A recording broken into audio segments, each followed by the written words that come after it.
Welcome, everyone. Welcome to this Next UK virtual conference. It's our first annual conference, and it's about Brexit and European integration policy, political, Queen Mary University of London.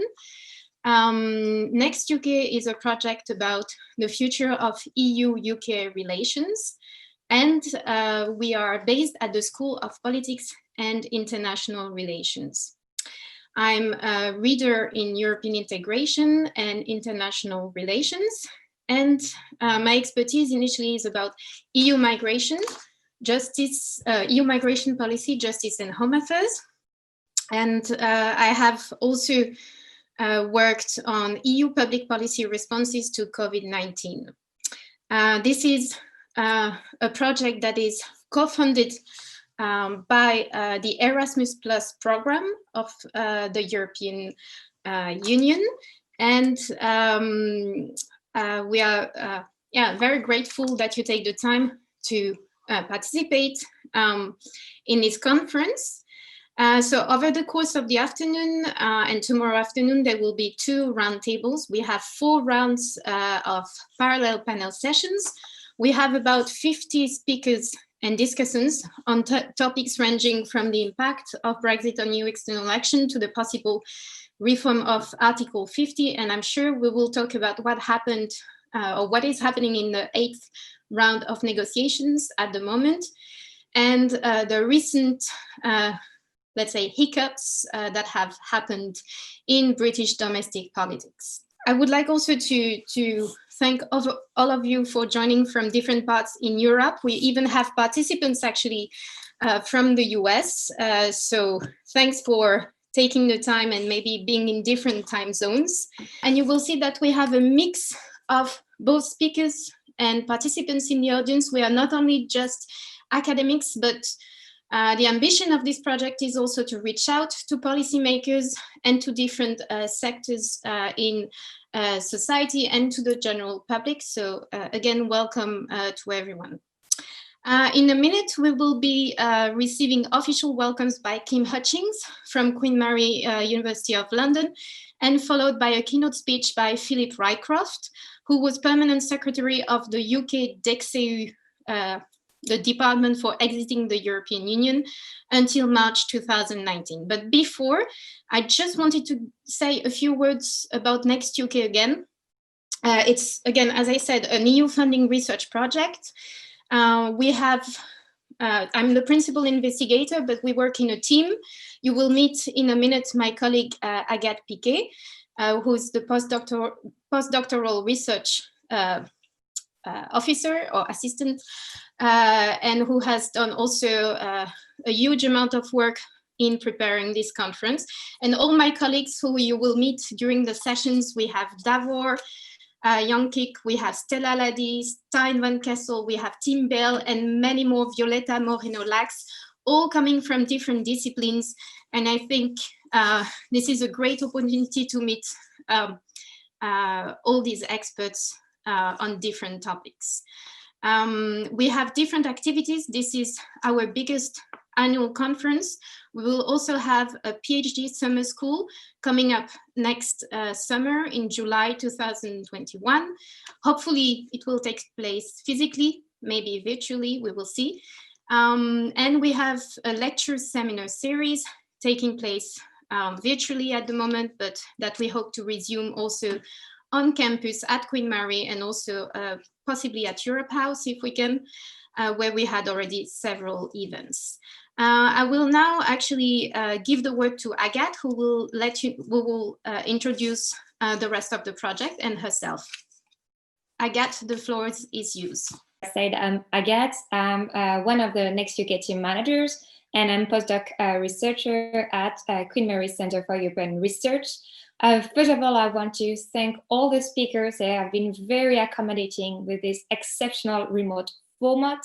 We are very pleased to welcome you all to this kickoff conference of the NEXTEUK project. And we really hope that you will have fruitful and stimulating exchanging during these 2 days.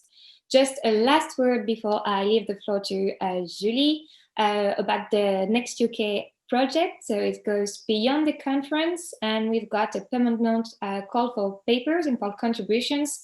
You can find further information on our website, but we've got 3 main contributions: blog articles, policy papers, and working papers. So Sarah and I will be delighted to have a chat with attendees and speakers if you want to know more and if you are interested in writing one of these contents. Thank you very much. Thank you, Agathe. So time now has come to introduce Kim Hutchings. She is the former head of the School of Politics and International Relations at Queen Mary, University of London. She has just only very recently stepped down, and she has overseen a lot of important moments in the school, ranging from Brexit to COVID-19, but also, of course, the birth of the Jean Monnet Center of Excellence. I think that Kim doesn't need much of an introduction. She's a renowned professor of international relations, international political theory, and she has contributed extensively to the fields of ethics, feminist philosophy, and I think all these Gary, if you very much needed in European studies. I also saw that you actually wrote a paper on Habermas, who is often also actively discussed when it comes to the role of the public sphere in Europe. So, I mean, the floor is yours now. Thank you. Thank you, Sarah. I'd like to say it's a huge pleasure to welcome you all to this conference on Brexit and European integration. As Sarah said, I was the head of the School of Politics and International Relations when this conference was being planned. And before that, when Sarah's putting in her application for the Next UK project. And it is really brilliant to see it come to fruition in this way.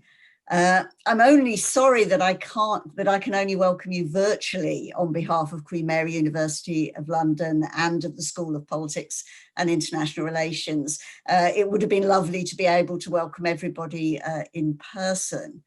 But I would like to say that it is a huge pleasure for us as the School of Politics and International Relations to have been so intimately involved with the Centre for European Research and now with the Jean Monnet Centre for Excellence and the Next UK project under the leadership of Sarah.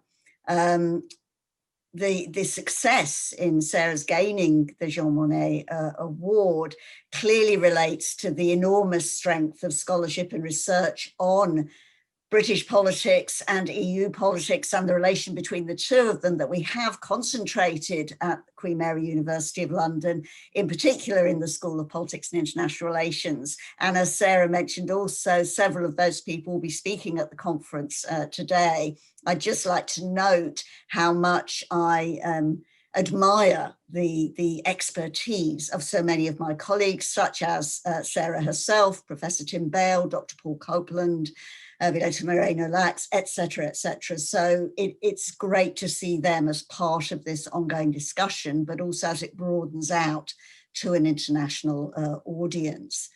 So this conference is the first major international event to come out of the Next UK programme. It could not be more timely, given the current political situation in UK and EU relations.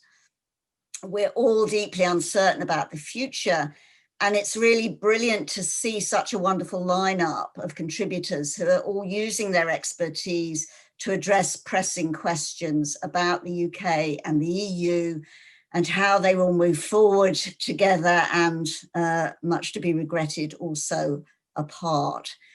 These are very difficult times for all of us, but research and careful thinking about Brexit and European integration have never been more important. So I just want to finally welcome you all to what I know will be 2 days of incredibly rewarding intellectual engagement. Please enjoy yourselves, please learn. I am looking forward to doing both. Welcome to all. Thank you very much, Kim, for your kind words. And indeed, I think we're going to talk a lot about what's happening at the moment, but a lot about the future and what can researchers do about the future of the relationship between the EU and the UK. I would like also to welcome participants of the UACIS conference. At the moment, we have a lot of virtual conferences and events going on, and we have invited our partners to also join this session. So thanks a lot. And I would like now to introduce our keynote speakers. So we are welcoming Philip John Rycroft.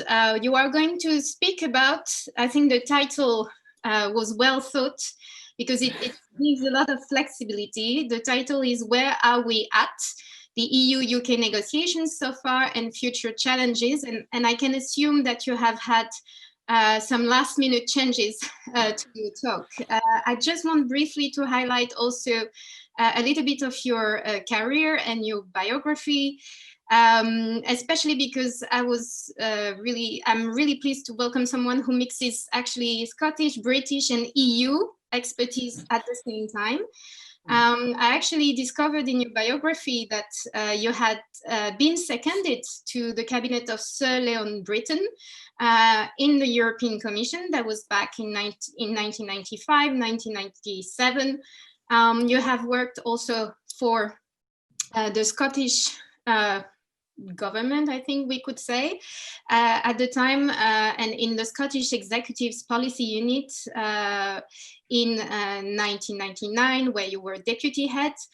You have worked a lot on devolution, which I think is still one of your main area of expertise and interest and research. And after leaving NEXTEUK in 2019, you are now also consultant.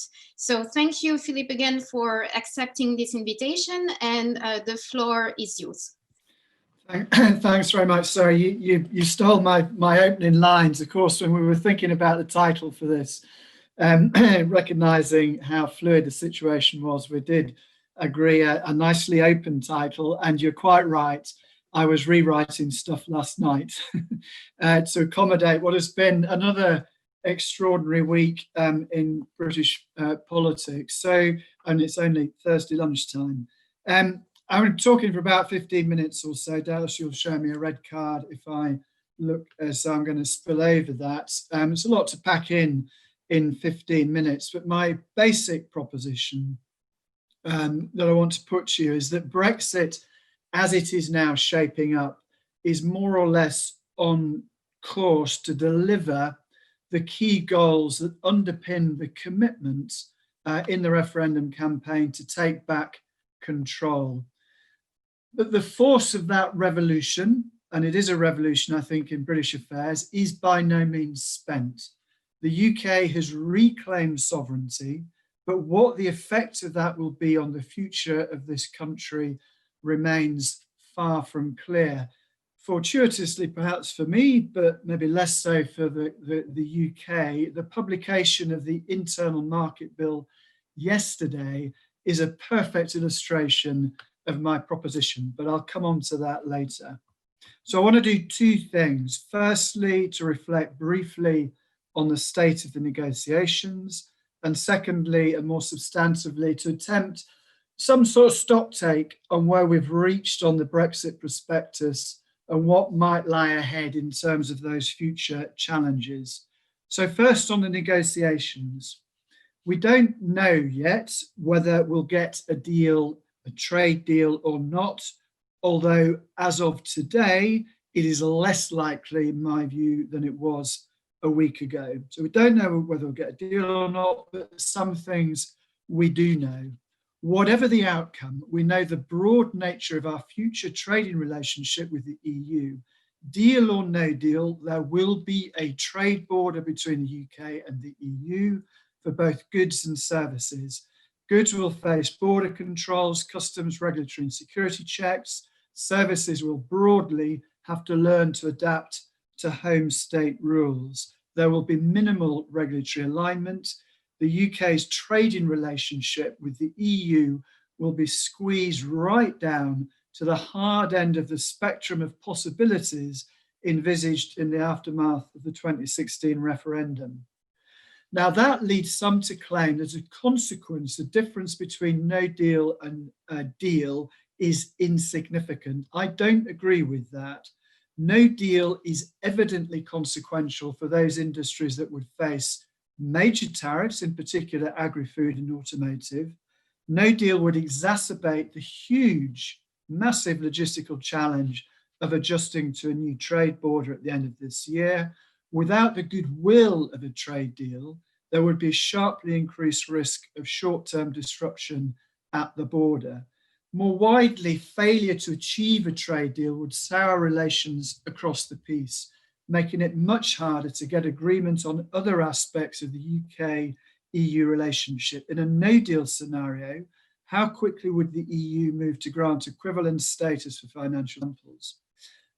A no-deal outcome would also be an ideal recruiting sergeant for the Scottish National Party ahead of absolutely critical Scottish parliamentary elections next year, and would make even more complex what is already a complicated and difficult situation in Northern Ireland with unpredictable consequences. A no-deal scenario would also be unstable and uncertain. The trading and wider relationship between the UK and the EU is so extensive and to such mutual benefit that negotiations on big issues and small would be bound to resume at some point. Political pride being as it is, neither side would want to blink first, so the damage of no deal could persist for some time. No deal land would not be a comfortable place to be. It clearly remains in the interests of both sides to conclude a deal, but trust was already low, with both sides camping on principle and no sign yet of the high-level political intervention that will be required to unlock a deal. The admission by the UK government that it is prepared to renege on elements of the Northern Ireland Protocol is hardly designed to rebuild that trust.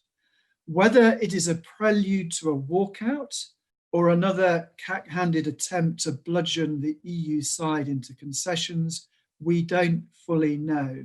There is no doubt at all, however, that the prospects of a deal have slipped. No deal, in my view, must now be more likely than a deal. Whether we get a deal or not, we already know enough about the shape of the future relationship between the UK and the EU to take at least a preliminary view of what will be delivered on that Brexit prospectus. And let me turn to that now. So 4 broad domains have always been at the heart of the Brexit project. They are immigration, money, regulation, and trade policy. And I'll look very briefly at each in turn. Free movement of people between the UK and the EU ends on the 31st of December this year. That much is clear. The UK has taken back control of immigration policy under the new rules that are going through Parliament. At the moment, citizens of EU member states will be assimilated into the approach the UK takes to immigration for the rest of the world.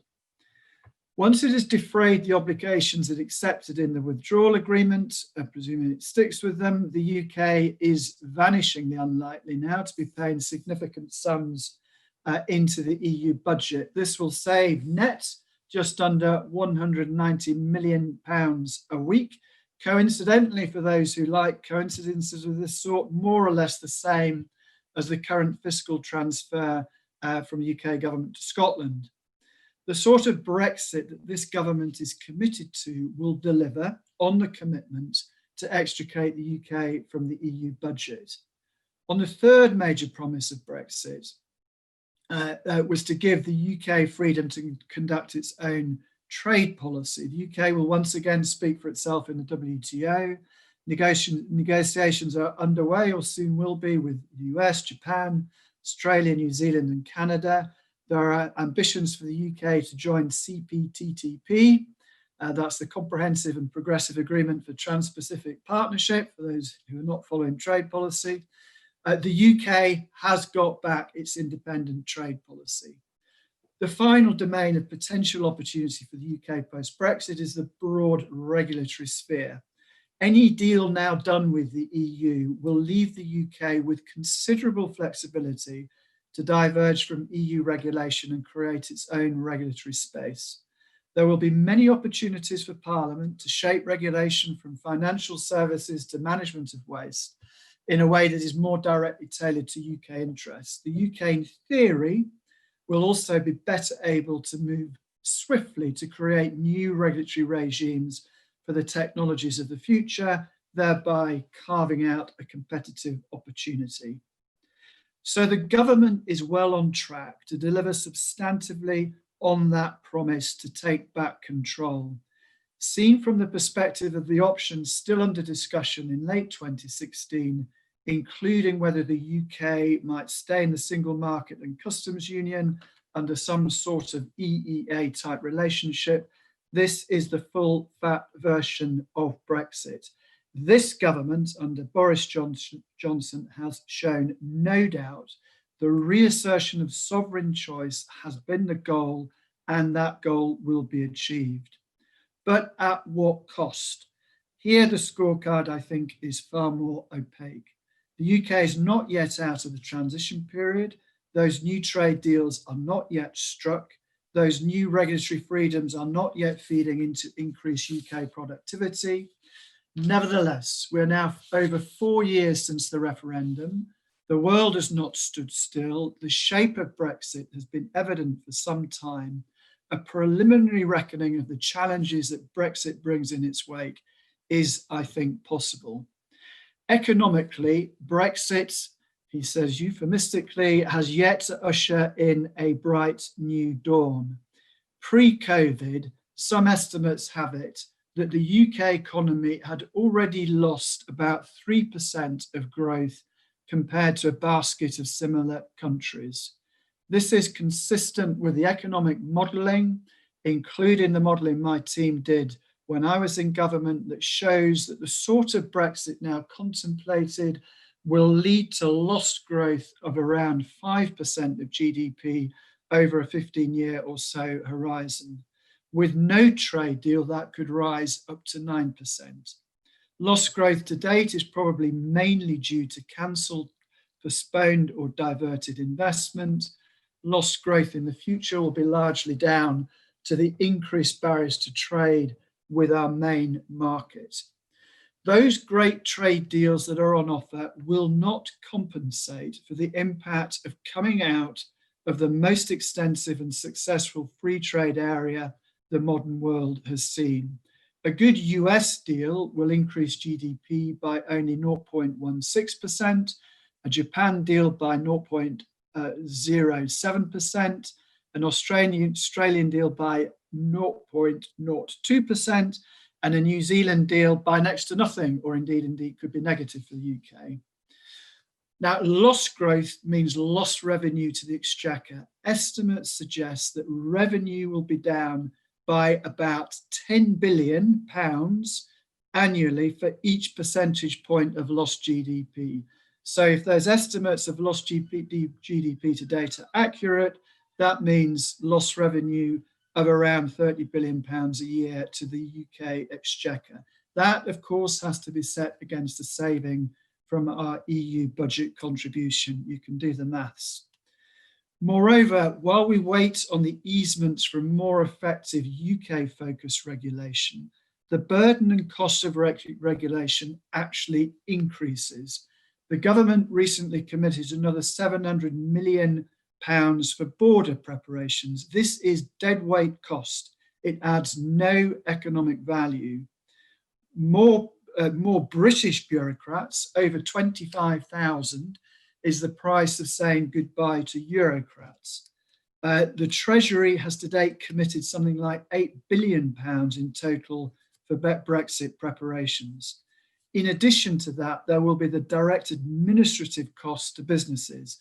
HMRC, our Customs and Revenue arm of government, has estimated that customs declarations alone will cost businesses around £6.5 billion annually on the UK side of the border, double that for the other side of the border as well.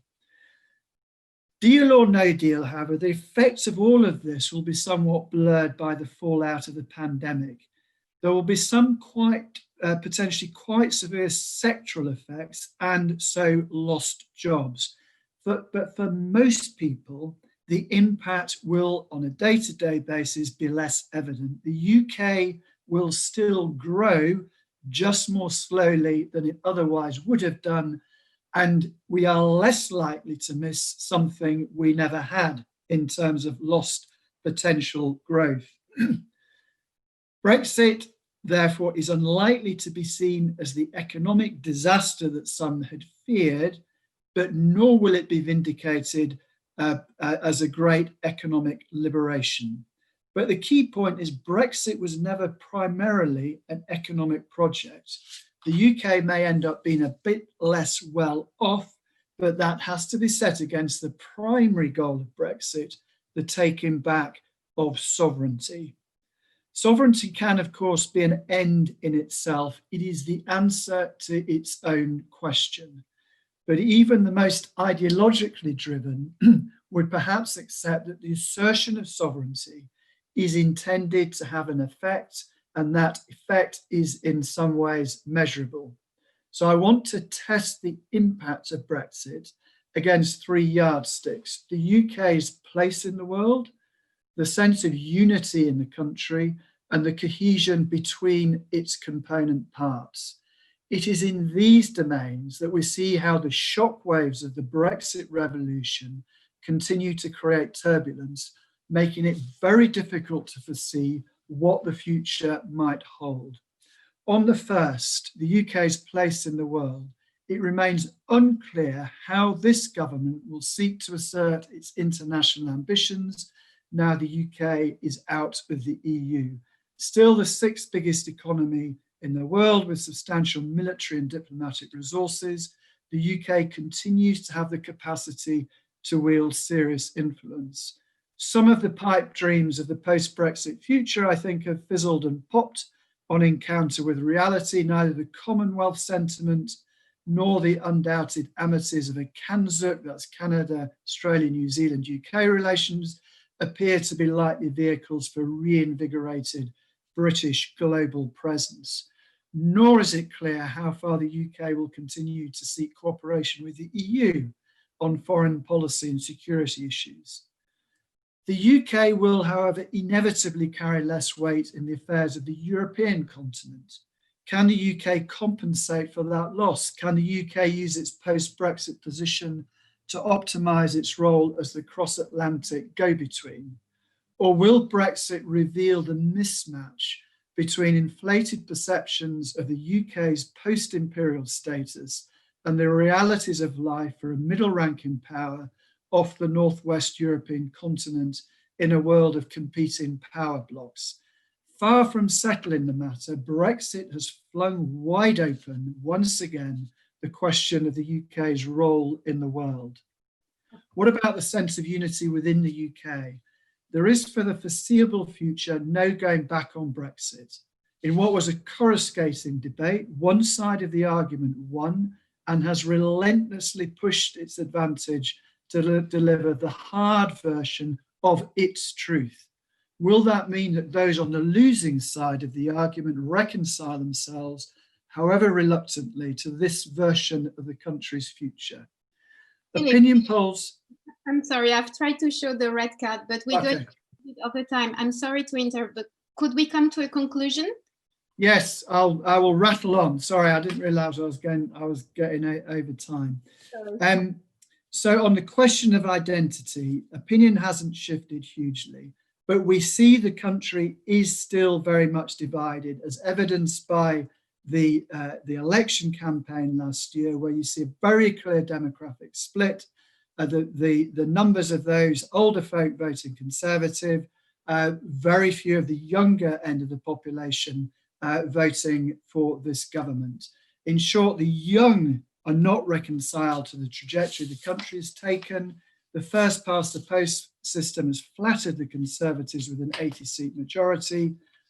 Beneath that apparently stable surface, political futures remain very uncertain. As to the cohesion, I won't be 2 or 3 minutes if you allow me, the cohesion of the UK itself. The opinion polls are showing 55% support for independence in Scotland. It's crept over 30% for support, incredibly, for support for independence in Wales, a long-term trend in Northern Ireland, in moving in favour of unification. Brexit has certainly driven that increase in support for independence in Scotland. And we have that really important election next year to the Scottish Parliament. If the SNP and its nationalist allies win a big majority, then there will be huge pressure for another independence referendum for Scotland. So I will bring it to conclusion now. The Brexit vote settled narrowly one of the most divisive issues that has bedeviled British politics for decades. The momentum of that victory has carried those responsible for it to the hardest end of the Brexit prospectus. We don't know precisely how all this will work out, but what price sovereignty? Perhaps the short-term costs will be vindicated by the long-term achievement of a country that is more at ease with itself and its place in the world. But if Brexit was a step towards that goal, the route forward remains obscure. The divisions made manifest by that referendum have by no means healed. The debate about what sort of country the UK aspires to be by no means settled, the future of the UK itself in doubt. Meanwhile, last point, the UK government doubles down. In publishing its internal market bill yesterday, it sought to stamp again the future with its own divisive agenda. By rejecting its international obligations, it proclaims the return of perfidious Albion. By so blithely ignoring the rule of law, it reopens the wounds of the referendum debate by egregiously and no doubt deliberately cocking a snoot at all those who care about the principles that underpin liberal democracy. And by its assault on the devolution settlements, it invites full-on conflict with the democratically elected governments of Scotland and Wales. So the aftershocks of Brexit will be with us for some time to come. Thank you very much, Philip. I'm sorry, I'm playing the bad cop role and I should have been clearer about my red card. When the red card is there, it means we need to conclude. We are short on time. I want to introduce very briefly Tim Bale. He's one of my colleagues at Queen Mary, University of London, Professor of Politics, Deputy Director of UK in a Changing Europe. Just before starting, Tim, I just want to ask the audience to also prepare their question. And that's why I was strict on time, because we want to take questions from the audience. So please prepare your questions and type them in the chat. Tim Bale, the floor is yours. What is your reaction to this speech and all the different remarks on devolution and taking back control? Okay, thank you very much. I'd like to start by saying that there aren't many hard and fast laws in social science, but I would like to propose one law, and that's Bale's law of working from home. And that is, as soon as you're called upon to make a contribution to a virtual conference, your neighbours will start hammering and drilling as part of the refurbishment of the house next door. So apologies for that. There's also actually an earlier version of Bale's law, which is that if you are called on to be a discussant of any presentation at a conference, the paper which you are discussing will inevitably be brilliant, and you will find very little to disagree with it on, and therefore your contribution will be slightly more limited than perhaps you'd hope. But given the time constraints, that's not necessarily a bad thing.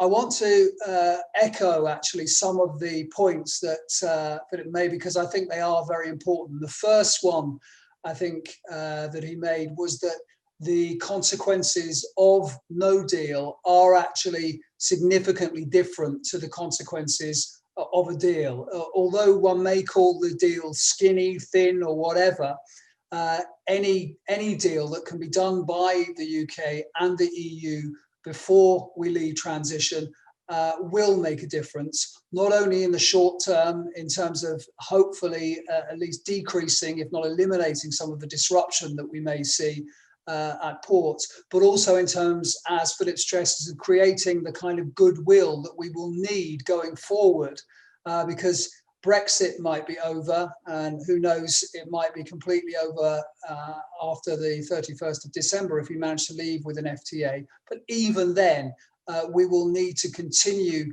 not only doing business, but doing diplomacy and doing all sorts with our European partners. And to be honest, the bad will that will be created by a collapse in the talks and a no-deal exit from transition will be very, very serious on top of all the economic consequences. So I would like to stress that is, I think, a very, very important point. As to what the latest shenanigans, if I can call them that, are about, in some cases, Philip's guesses and indeed your guesses may be as good as mine. I cannot decide whether, as Philip says, it is, I think it's a cack-handed attempt to bludgeon the EU into making concessions, or whether it is an excuse for collapsing the talks and obtaining the no-deal Brexit that some in the Conservative Party and some in the Cabinet, and indeed some advising Boris Johnson in their heart of hearts would seem to prefer. I really don't know whether that's the case. I guess we'll have to see about that. I think he's also right to stress, and people forget this, partly because I think of the verbal slippage that's gone on over the last 4 years, that this is a very hard Brexit. It's sometimes now used to describe that phrase, a no-deal exit from transition. That, I think, blinds us to the fact that even with a free trade deal, we are still leaving the customs union and we are still leaving the single market. And that used to be the definition, at least when I first started on all this, of a hard Brexit. So, I think Philip's absolutely right to stress that this is the full fat Brexit. I think one of the most interesting questions for us as academics, whether we're political scientists, historians or whatever, is how that came to be. How it came to be that the Brexit that many leavers during the referendum offered us, which was a much more benign and much closer relationship with the European Union than we seem to have ended up with, disappeared and dissolved over those 3 or 4 years. I think that's going to be one of the crucial questions that we're going to be debating for tens, maybe even hundreds of years, because it could have been different, and why it wasn't different, I think, is a really, really interesting question to go into. I think Philip's absolutely right to stress, and he doesn't talk very much about COVID-19, but it's worth saying in this context that the long-term economic consequences of Brexit are, by all accounts, by most forecasts, going to be negative for the UK, at least if you call 15 to 20 years the long term. Obviously, if we're going on to decades or centuries to come, who knows? It's very important to remember that the prospects of an immediate return on this investment, if you like, in sovereignty, don't appear to be very, very promising. And he's also right to stress, obviously, but again, it's something that's easy to forget amidst the rhetoric, that the deals that are being proposed with various foreign countries on trade are in no way going to compensate for that loss. Speaking as someone who has dual New Zealand citizenship, he's absolutely right to stress what I would call the minimality of any deal with us down in Wellington, certainly. But even the United States deal, should it come about, and of course that's rendered even more problematic by this internal markets bill and the possibility of breaking the rule of law and the possibility of negative consequences for Northern Ireland, that makes that US trade deal, as Nancy Pelosi and others have stressed, not only very difficult, but actually impossible, I would say. One of the few things I could take to disagree with from Philip's point is, the idea that border preparations are necessarily a dead weight loss. Perhaps we could see the 50,000 customs agents that may need to be recruited, whatever happens, as a useful mini Keynesian stimulus package, given the unemployment situation that the UK will inevitably be facing as the furlough scheme begins to come off. I'd also perhaps take some issue, although it's in a qualified way, with the idea that Brexit wasn't ever an economic project. I think for some it was an economic project. It wasn't just about sovereignty, it was about using that sovereignty to make Britain a very different kind of economy, a much more Anglo-Saxon economy than perhaps it already is. You know, an easy hire, easy fire, low tax, low regulation economy, rather more like the United States. I think for some of those, particularly those, for example, who are involved in writing the Britannia Unchained book, some of them now Conservative MPs, some of them cabinet ministers, you know, that was what it was all about, and for some it still is, which makes it so ironic in some ways that the current negotiations are being shaped by a bunch of people for whom that kind of neoliberal approach isn't really the one that they would like to take. Dominic Cummings, etc., seem to want to take a far more interventionist approach to Brexit.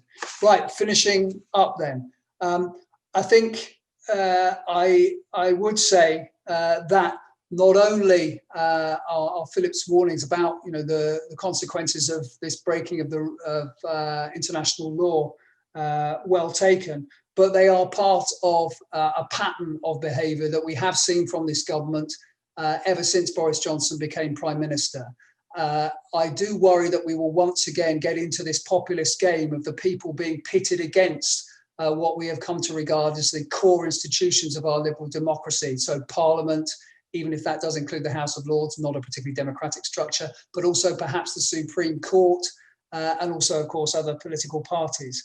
I do not think, and this is where I will finish, that Boris Johnson is Donald Trump. He is cleverer, he's more stable, he's more instrumental, and I think he's instinctively more socially liberal. But I do think that Boris Johnson and his advisors look across the Atlantic and do learn from the playbook of Donald Trump, which is why I think the outcome of the American election, while it may not make very much difference to the trade deal that we can do with the US, will make a very, very big difference to how this government behaves over the next 4 years. Okay, thank you very much, Tim. And I think one of the main points you've made is, where have the soft Brexiters been? Or where are they? And especially it would be interesting to understand why COVID-19 has not changed the whole situation as well, and the response to the pandemic. It has not softened the Brexit. We have a question from the audience from Polly Ruth Pollack for Philip. And it actually builds up nicely as a transition. She asks, what are, in your opinion, the reasons behind Johnson's attack on the withdrawal agreement and the rule of law? In a very tricky questions in 1 minute. And I will add a second one, and then maybe we can take 2 minutes to answer also for Philip. What was the biggest difference of the negotiation way that you had in the department for exiting the European Union before and after July 2018 in relation to the Chequers plan? That's a question from Hirotsugu Kijima in the audience.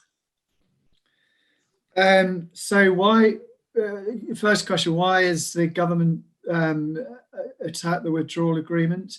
This is really, really puzzling. They signed it only 11 months or so ago. This was, you know, the Northern Ireland, it was absolutely central to the shift that Boris Johnson made in order to get a deal over the line. To say now it was all done in a hurry is just baloney as far as I'm concerned. They knew precisely what they were doing. As I said in my short talk, you can only assume there's either the UK government has decided doesn't want a deal and is prepared to accept the consequences of reneging on the Northern Ireland Protocol in its totality, or they think this is sensible negotiating tactics. Neither seems to me stand scrutiny as the behaviour of a responsible government.